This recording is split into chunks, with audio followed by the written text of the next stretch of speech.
Bharatiya Janata party जिसके नेता आदरणीय नरेंद्र मोदी जी ने 2014 में कहा था इतना काला धन लाएंगे, इतना काला धन लाएंगे, इतना काला धन लाएंगे कि हर आदमी के खाते में कितना जमा हो जाएगा, कितना जमा हो जाएगा, जोर से बोलिए।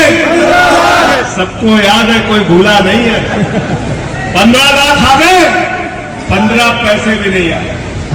हमारी माताएं बहनें जो यहां पर बैठी है, इन्होंने अपने पति से जो बचा के 1500 रुपए संदूक में रखा था, मोदी जी ने कहा यही काला धन है, लाइन में लग के इसको जमा कर दो। उसको भी खाली करा दिया, काला धन 2 गुना हो गया। स्विट्जरलैंड की बैंक में काला धन 2 गुना। हिंदुस्तान की आजादी के बाद पहली बार डॉलर 83 रुपए पर पहुंच गया। प्रधानमंत्री जी ने कहा था जब सरकार का स्तर गिरता है तो रुपया गिरता है।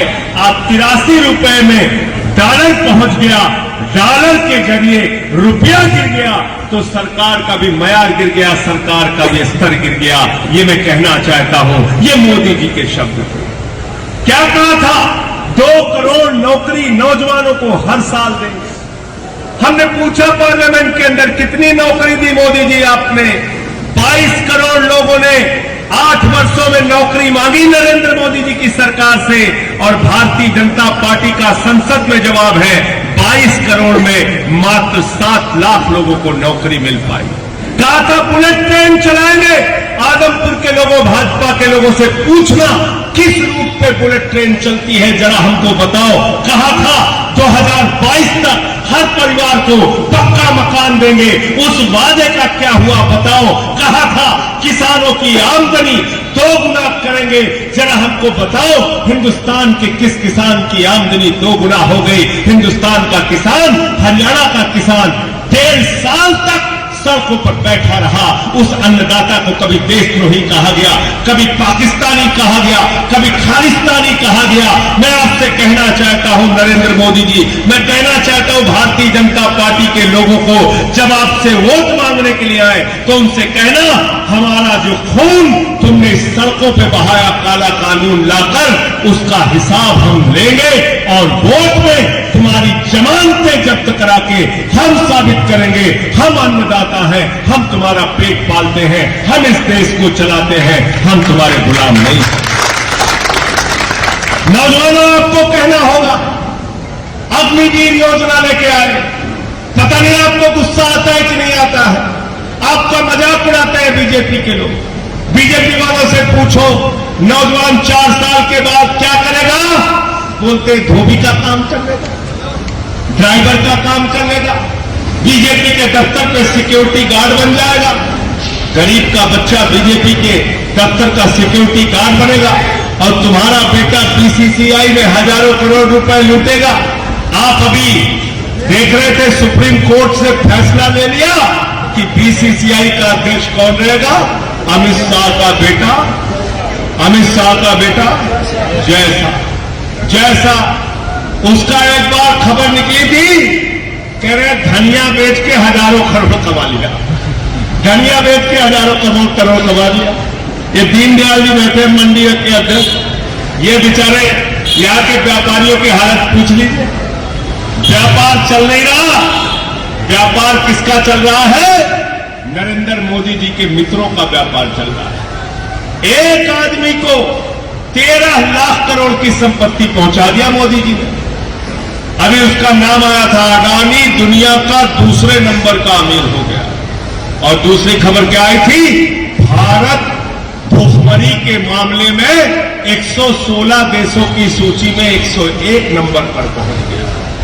ये दोनों खबरें हमको पीड़ा देती हैं। एक आदमी को 2.5 लाख करोड़ रुपए का बैंक का कर्जा, और गरीब नौजवान अगर अपना व्यापार के लिए, रोजगार के लिए 2.5 लाख रुपए का कर्जा लेना चाहे तो उसकी चप्पल घिस जाती है। ये दोहरी व्यवस्था हिंदुस्तान में चल रही है। अग्निवीर लेके आए नौजवानों के लिए, कहते 17 साल में सैनिक बन जाओ, 21 साल में पूर्व सैनिक बन जाओ, और 34,000 भारत के सैनिक हर साल कम होंगे। 34,000 भारत के सैनिक हर साल कम होंगे। यहां पर सेना के लोग भी बैठे होंगे, पूर्व फौजी, यहां पर हमारे फौजी भाई बैठे, पूर्व फौजी हैं, इनसे पूछिए, अगर 34,000 भारत के सैनिक हर साल कम होंगे तो 20 साल में भारत की सेना आधी हो जाएगी। भारत माता की सुरक्षा के साथ गद्दारी करने का काम भारतीय जनता पार्टी कर रही है।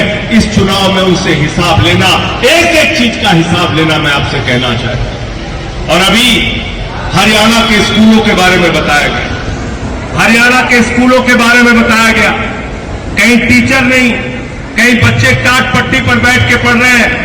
24 साल से जहां कुलदीप बिश्नोई जी का राज है, अभी वहां एक स्कूल देख के आया मैं, उस स्कूल में बच्चे टाट पट्टी पर बैठे हुए हैं, बच्चे टाट पट्टी पर बैठ के पढ़ रहे हैं, टॉयलेट का इंतजाम नहीं है।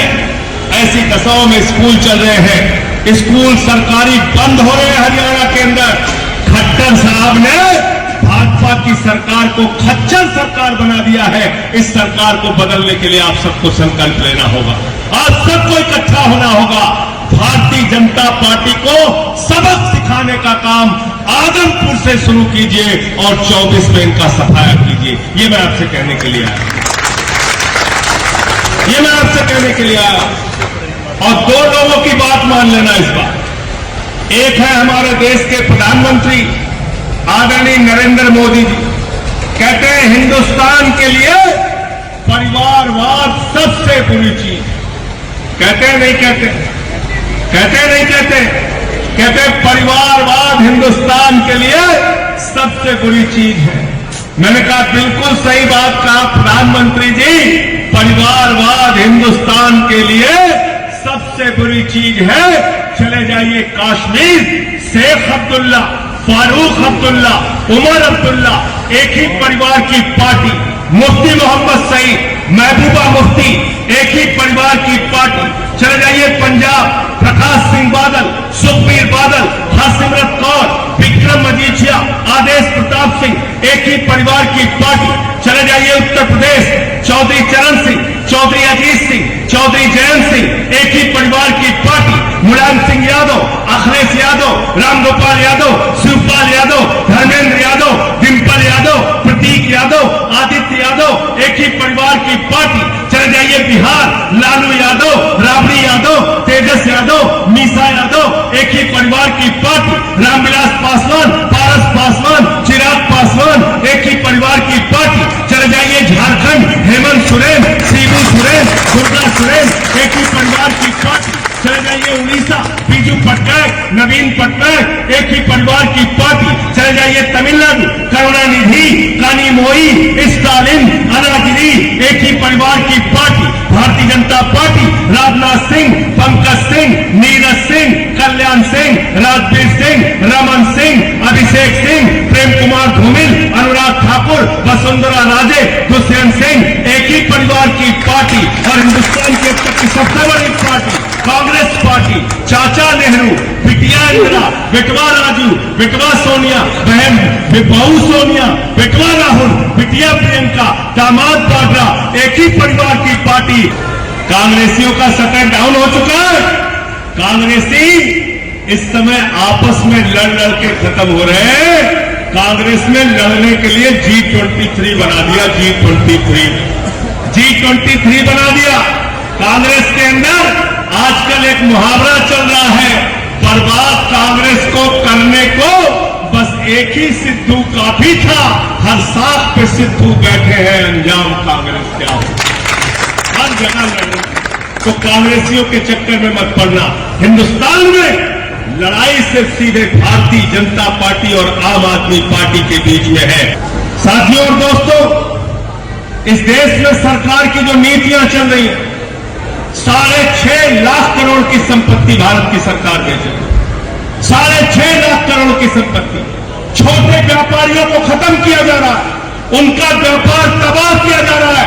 दिल्ली के अंदर जब आपका व्यापारी का बेटा, जब दिल्ली के अंदर हरियाणा का लाल केजरीवाल जब मुख्यमंत्री बनते हैं तो कहते हैं किसी भी व्यापारी के ऊपर इंस्पेक्टर का छापा नहीं पड़ेगा, इंस्पेक्टर राज नहीं चलेगा। और ये काम हमने दिल्ली में करके दिखाया। क्या क्या पता करिए,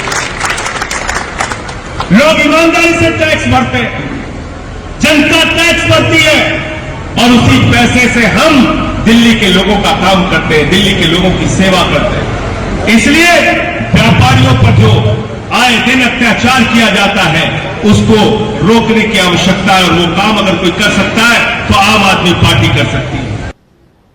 और आज गुजरात में अपनी हार के डर से भारतीय जनता पार्टी इतना बौखला गई है कि पटेल समाज के एक युवा लोकप्रिय नेता गोपाल इटालिया के खिलाफ हर दिन कोई फर्जी वीडियो लेके सामने आ जाते हैं और उसके खिलाफ नफरत से भरी भारतीय जनता पार्टी ने आज गोपाल इटालिया को गिरफ्तार करने का काम किया। मैं पूछना चाहता हूं, पाटीदार समाज से किस अपराध का बदला ले रही है भारतीय जनता पार्टी? पटेल समाज से इतनी नफरत क्यों करती है भारतीय जनता पार्टी? गोपाल इटालिया जैसा एक सामान्य परिवार से निकला हुआ नौजवान अगर वो राजनीति में आगे जा रहा है तो उसकी टांग खींचने पर, उसको जेल भेजने पर क्यों तुली हुई है भारतीय जनता पार्टी? इतनी नफरत क्यों है पाटीदार समाज से?